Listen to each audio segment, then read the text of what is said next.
होंगे। तो मैं हूं आपका दोस्त और इंस्ट्रक्टर देवेश, ठीक है। तो पिछले वीडियो में हमने पढ़ा था पेरीमीटर के बारे में, ठीक है। तो थोड़ा सा गो थ्रू करते हैं। पेरीमीटर क्या होता है?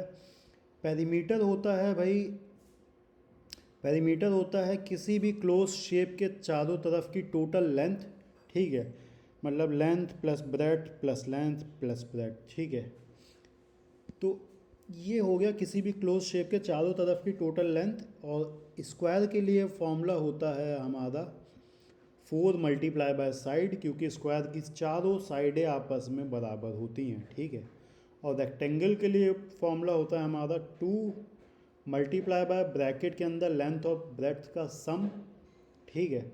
और रेक्टेंगल की खासियत होती है कि इसमें आमने सामने वाली साइड्स आपस में बराबर होती हैं और पैरेलल होती हैं, ठीक है। अब बात करते हैं हमारे अगले वीडियो की, जो कि होने वाला है एरिया पे। तो हम लोग क्या पढ़ेंगे आज? एरिया का कॉन्सेप्ट समझेंगे कि भाई एरिया कहते किसे हैं, ठीक है। ठीक है, तो समझते हैं एरिया का कॉन्सेप्ट। तो भाई एरिया का कुछ ज़्यादा कंफ्यूज मत होना, एरिया का सिंपल कॉन्सेप्ट है, ठीक है। भाई देखो होता क्या है, जैसे कि एक आदमी है, ठीक है, उसके पास ज़मीन है, या फिर चलो ज़मीन ही है, ठीक है, हाँ। और दूसरा आदमी है, उसके पास भी ज़मीन है। ये ए की ज़मीन है, ये बी की ज़मीन है। तो समझ लो ये हम ऊपर से देख रहे हैं गूगल मैप से, ठीक है, कि भैया ये ए की ज़मीन है, ये बी की ज़मीन है। अब हमें अगर पता लगाना है तो लगभग एक ही जैसी दिख रही हैं, ठीक है, हाँ। अगर हमें पता चल लगाना है कि किसकी ज़मीन के अंदर ज़्यादा जगह है, ठीक है, मान लो कि दोनों लोग खेती करते हैं, तो कौन ज़्यादा फसल उगाएगा, है ना, ठीक है। अंदर का जो स्पेस है उसी को एरिया कहते हैं, ठीक है।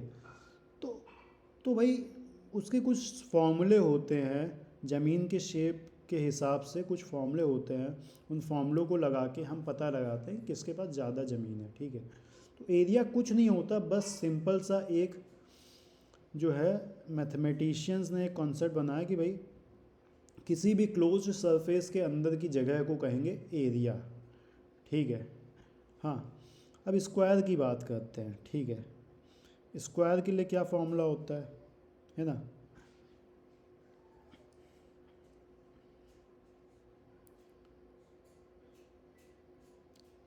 अब जैसे एक स्क्वायर है, ठीक है, उसकी लंबाई है 3 मीटर, क्या है? 3 मीटर, ठीक है। और उसकी चौड़ाई कितनी है? चौड़ाई भी 3 मीटर है। क्यों? क्योंकि वो स्क्वायर है ना।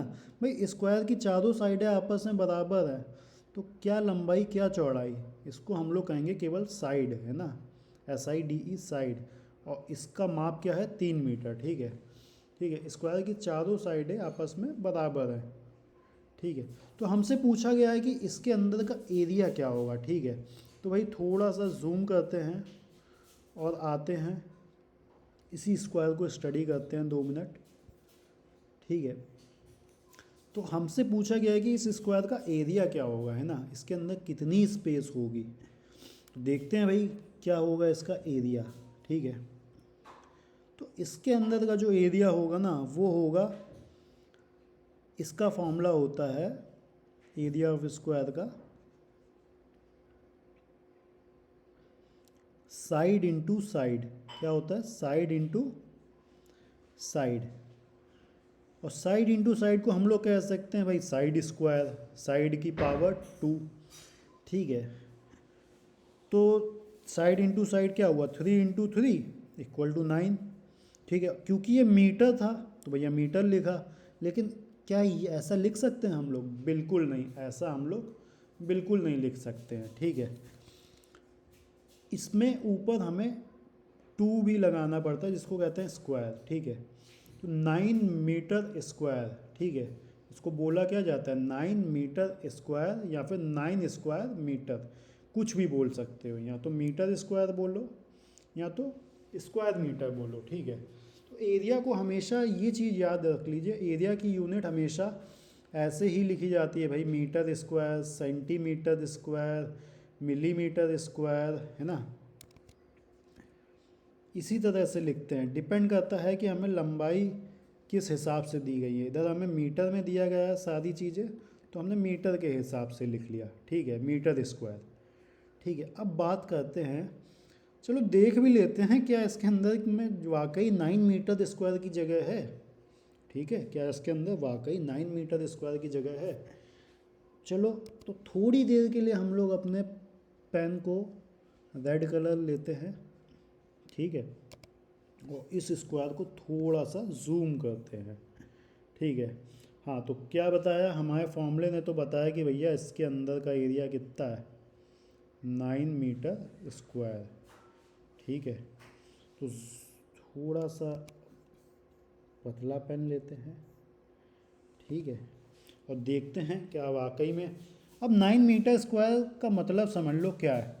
मान लो कि हमारे पास एक टाइल है, क्या है, एक टाइल है, ठीक है हमारे पास टाइल है। टाइल तो समझते हो ना, ज़मीन में बिछाते हैं, मार्बल के टाइल, ग्रेनाइट के। मेरे पास एक मार्बल का टाइल है, ठीक है, उस टाइल की लंबाई है 1 मीटर और उस टाइल की चौड़ाई है 1 मीटर।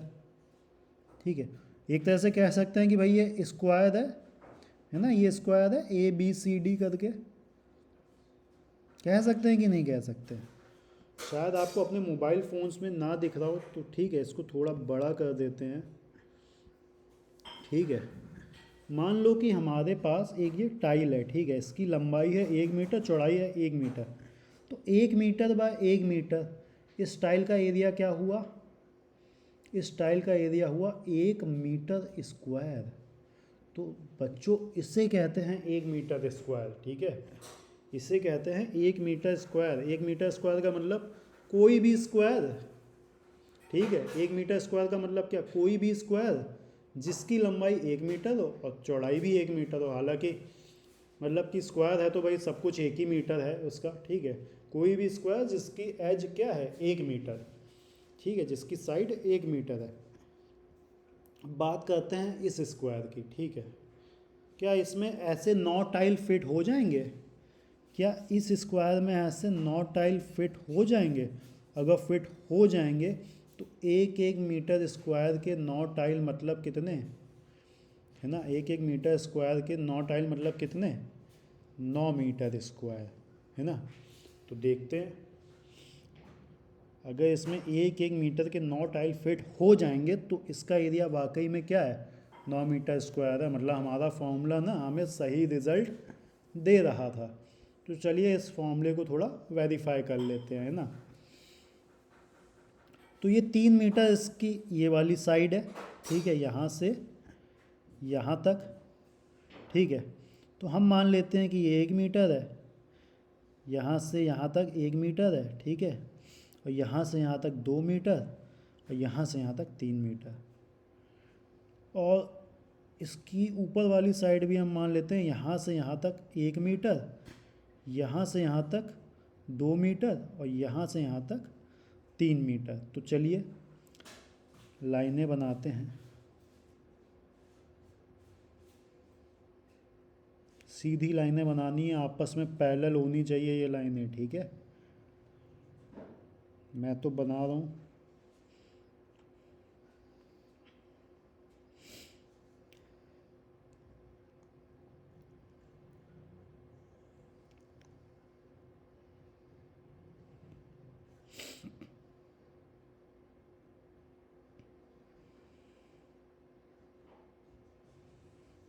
ठीक है, तो ये 1 मीटर स्क्वायर का एक टाइल यहाँ पे फिट हो गया, एक एक एक एक एक एक एक। तो टोटल कितने टाइल फिट हो गए हमारे, टोटल 9 टाइल फिट हो गए। मतलब इसका एरिया कितना है, 9 मीटर स्क्वायर। ठीक है, 1 मीटर स्क्वायर के 9 टाइल फिट हो गए, तो मतलब क्या आया, 9 मीटर स्क्वायर। तो दोस्तों ये था एरिया का कॉन्सेप्ट, ठीक है। अब बात करते हैं फॉर्मूलों की। तो स्क्वायर का फॉर्मूला तो आपके सामने रेडी है, अब आगे बताते हैं आपको रेक्टेंगल का फॉर्मूला, ठीक है, एरिया ऑफ रेक्टेंगल का फॉर्मूला, ठीक है। तो रेक्टेंगल में क्या होती है, मान लो कि, एक सेकंड,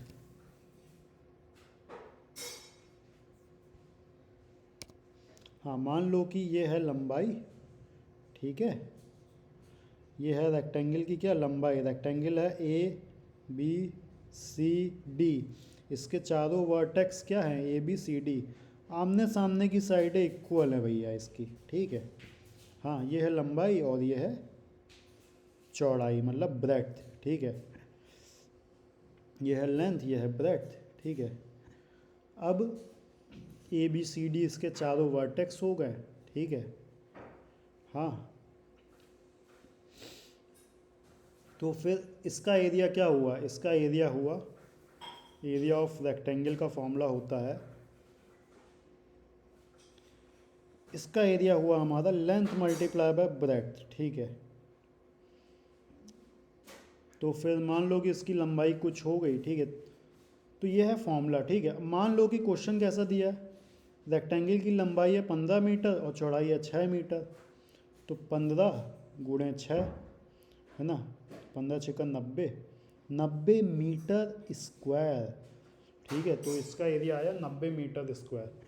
तो ये था आज का एरिया का कॉन्सेप्ट, ठीक है। आशा है कि आप लोग समझ गए होंगे, ठीक है। और अगले वीडियो में हम लोग करेंगे क्वेश्चंस, ठीक है। तो शुरू के 3 वीडियोस आपको देखने पड़े, अगले वीडियो से केवल क्वेश्चन किए जाएंगे, ठीक है। तो तब तक बने रहिए हमारे चैनल के साथ। Thank you.